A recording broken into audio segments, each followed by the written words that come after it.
जय Hind. YouTube channel बुधमे पे आपका स्वागत है।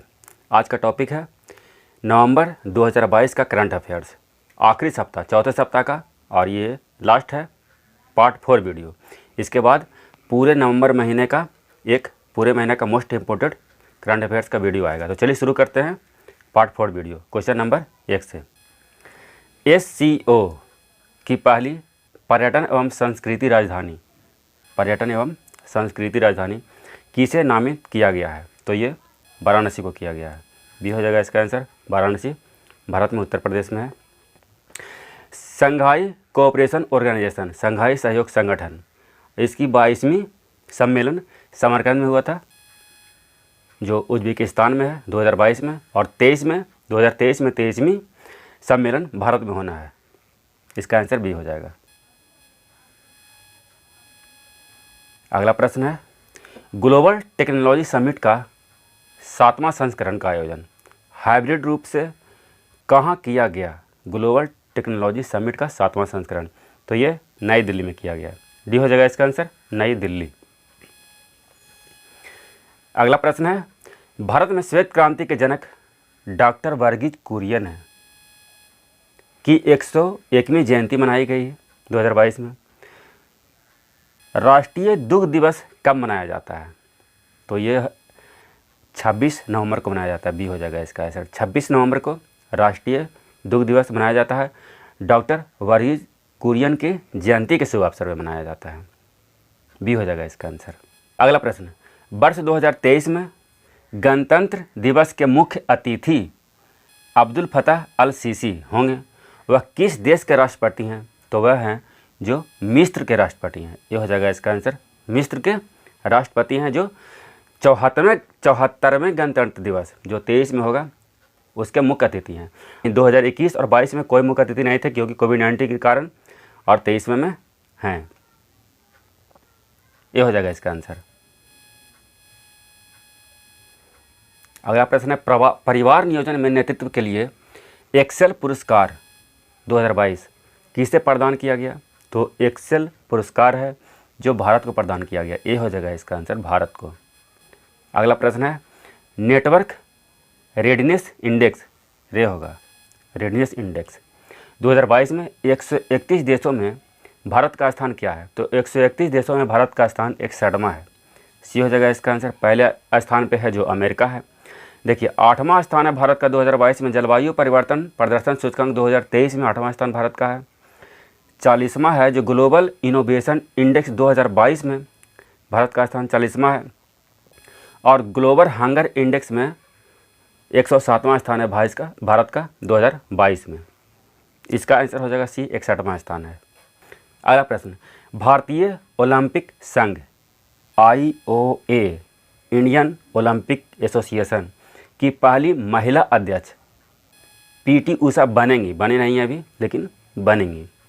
इसका गठन कब हुआ है? यानी कि IOA का गठन कब हुआ है? तो गठन वर्ष 1927 में हुआ है।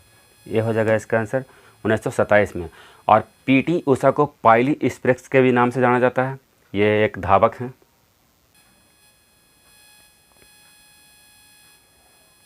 अगला प्रश्न है, ऑस्ट्रा हिंद 2022 श्रृंखला का पहला युद्ध अभ्यास कहाँ आयोजित किया गया? यह युद्धाभ्यास है जो पहला है, ऑस्ट्रा हिंद है 2022। तो ये हुआ तो राजस्थान में। आंसर हो जाएगा इसका बी। और ये ऑस्ट्रेलिया और भारत के बीच युद्ध अभ्यास है जो पहला ही संस्करण है। ये बी हो जाएगा इसका आंसर। अगला प्रश्न है, अग्नि 3 इंटरमीडिएट रेंज बैलिस्टिक मिसाइल का परीक्षण APJ अब्दुल कलाम द्वीप से किया गया। यह द्वीप कहाँ है? तो यह द्वीप है जो उड़ीसा में है। आंसर हो जाएगा ये। और जो अग्नि 3 है जो परमाणु सक्षम है, यानी कि परमाणु मिसाइल ले जाने में भी यह सक्षम है। देखिए बैलिस्टिक मिसाइल और क्रूज मिसाइल में समझ लीजिए। बैलिस्टिक मिसाइल है कि मान लीजिए कि यहाँ से अगर मार किया तो यह परवलाकार आकृति में जाता है और इसके बाद ये टारगेट को हिट करता है। और क्रूज मिसाइल है जो डायरेक्ट एकदम सीधा जाता है और टारगेट को हिट करता है। बैलिस्टिक और क्रूज मिसाइल में ये 2 अंतर हैं। अगला प्रश्न है, भारत में निजी क्षेत्र का पहला space vehicle launch pad Agnikul Cosmos ने स्थापित किया। इसका उद्घाटन किसने किया? तो इसका उद्घाटन एस सोमनाथन ने किया। सी हो जाएगा इसका आंसर। और एस सोमनाथन है जो वर्तमान में इसरो के अध्यक्ष हैं, इसरो के अध्यक्ष। अगला प्रश्न है 23वां हॉर्नबिल त्यौहार, हॉर्नबिल एक प्रकार के पक्षी है, ये त्यौहार किस राज्य में शुरू किया गया? तो ये नागालैंड में, ये हो जाएगा इसका आंसर नागालैंड। अगला प्रश्न है संविधान दिवस कब मनाया जाता है? तो संविधान दिवस है जो 26 नवंबर को मनाया जाता है। डी हो जाएगा इसका आंसर। 26 नवंबर 1949 को संविधान को पहली बार अंगीकृत किया गया था। इसी कारण संविधान दिवस 26 नवंबर को मनाया जाता है। हालांकि संविधान है जो 26 जनवरी 1950 को भारतीय संविधान लागू हुआ था, लेकिन इसे अपनाया गया था 26 नवंबर 1949 को, इसलिए संविधान दिवस 26 नवंबर को मनाया जाता है। डी हो जाएगा इसका आंसर। अगला प्रश्न है इस वर्ष G20 की प्रेसिडेंसी मीटिंग का आयोजन हैवलॉक द्वीप पर करने का निर्णय लिया गया है। यह द्वीप कहाँ स्थित है? हैवलॉक द्वीप है जो कहाँ स्थित है? तो यह है जो अंडमान निकोबार द्वीप समूह में है। डी हो जाएगा इसका आंसर। और हैवलॉक द्वीप का नाम 2018 में स्वराज द्वीप रखा गया है, स्वराज द्वीप। डी हो जाएगा इसका आंसर। अगला प्रश्न है भारत के सबसे बड़ा परमाणु ऊर्जा संयंत्र कुडनकुलम किस देश के सहयोग से स्थापित किया गया है? तो ये रूस के सहयोग से स्थापित किया गया है। ये हो जाएगा इसका आंसर।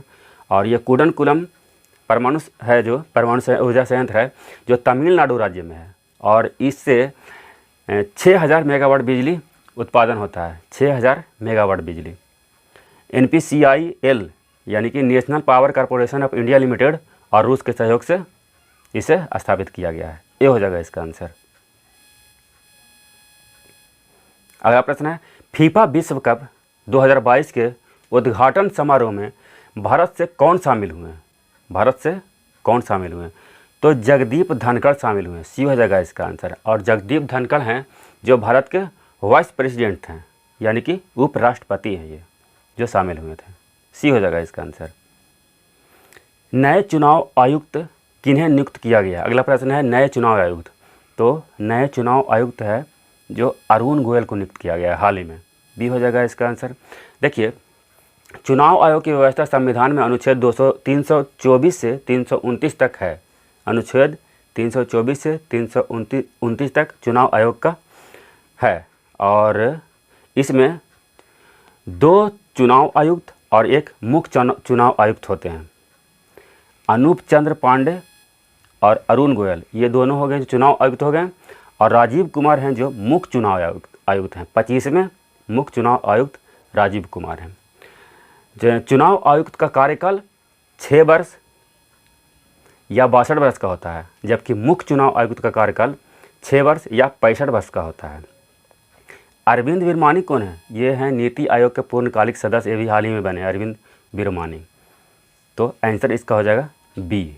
अगला प्रश्न है WHO द्वारा मंकी पॉक्स बीमारी का नाम बदलकर क्या कर दिया गया है? World Health Organization M pox कर दिया गया है। ये हो जाएगा इसका आंसर एम पॉक्स। अगला प्रश्न है रेडकॉन 2022 सम्मेलन का आयोजन कहाँ किया गया है? रेडकॉन सम्मेलन 2022 तो ये बंगलुरु में किया गया। बी हो जाएगा इसका आंसर।